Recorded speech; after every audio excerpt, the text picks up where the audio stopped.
এতগুলো কেন্দ্রীয় বাহিনী নিয়ে কালকে অভিষেক বন্দ্যোপাধ্যায়ের উপর টর্চার হলো আর আপনারা আমাকে অ্যারেস্ট করতে চলে এলেন। এটা কি main street travel offence?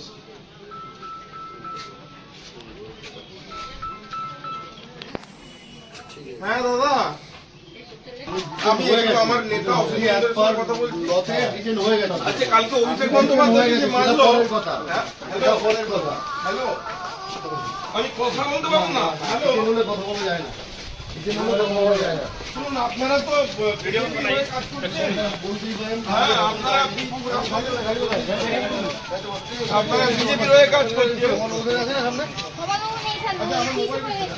Mobile दिए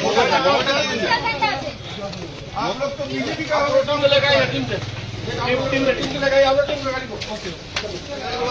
কালকে অভিষেক বন্দ্যোপাধ্যায়কে যখন মানলো তখন এরা ছিল না। आप শুনুন, আমরা টিম লেগে রেডি আর আমরা যখন শান্তিপূর্ণ সমাবেশ করেছি তার জন্য এই বিজেপি দালাল পুলিশ কালকে অভিষেককে যখন মানলো এরা ছিল না। আর আজকে যখন কালকে আমরা শান্তিপূর্ণ সহাবস্থান করেছি, এই বিজেপির দালাল পুলিশ এতগুলো কেন্দ্রীয় বাহিনী নিয়ে এসছে। কোন সেকশন, কি কারণ, অফেন্স কিনা সেটাও বলছে না। এটাই শুভেন্দু অধিকারীর পুলিশ। এটা কি ম্যাজিস্ট্রেট ট্রাইব্যুনাল অফেন্স? বিষয়টা সেটাও শুভেন্দু অধিকারীর পুলিশ বলছে। গণতন্ত্রকে এইভাবে রোধ করা যায় না, গণতন্ত্রকে এইভাবে রোধ করা যায় না। অভিষেক ব্যানার্জিকে যখন মানলো আপনারা কোথায়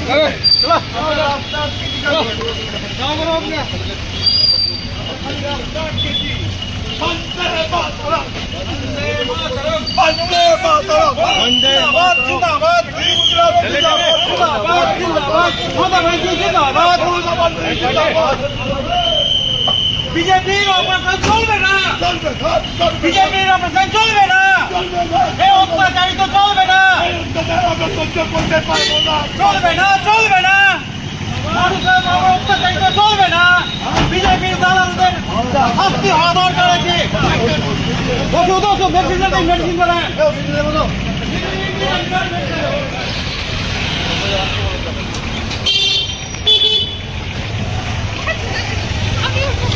হয়েছে, সেখানে কিন্তু শুভেন্দু অধিকারীর পুলিশ কোনোভাবে তাদেরকে প্রোটেক্ট করতে পারেনি। আজকে আমাদের শ্রীরামপুরের সাংসদ কল্যাণ ব্যানার্জির মাথা পাকিয়েছে, সেখানেও কিন্তু পুলিশ ছিল না।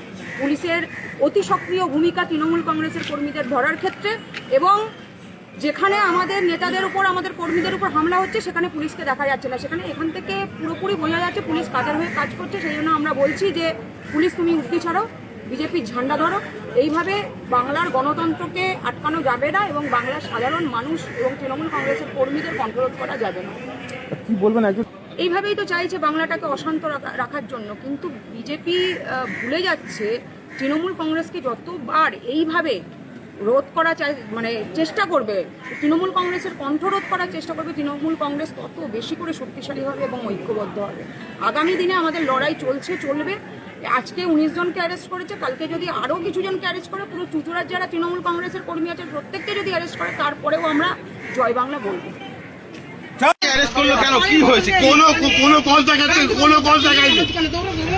উল্টা বলছে আমরা ইয়ে নিয়ে আপনার ঘরে চলে যাবো, ঢুকে যাবো।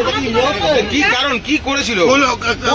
ওরা বলছে কোনো কারণই বলছে না, কোনো কারণ বলিনি, বলে কাউকে ফোনও করতে দিচ্ছে না। আবার কি সেই পুরোনো দিন মনে পড়ছে? আমার পুরোনো দিন মনে পড়ছে, আমার বাবাদের মুখে যা শুনেছি। এইভাবে অত্যাচার করছে বিজেপি সরকার। আমরা স্বাধীনতা সংগ্রামী পরিবার।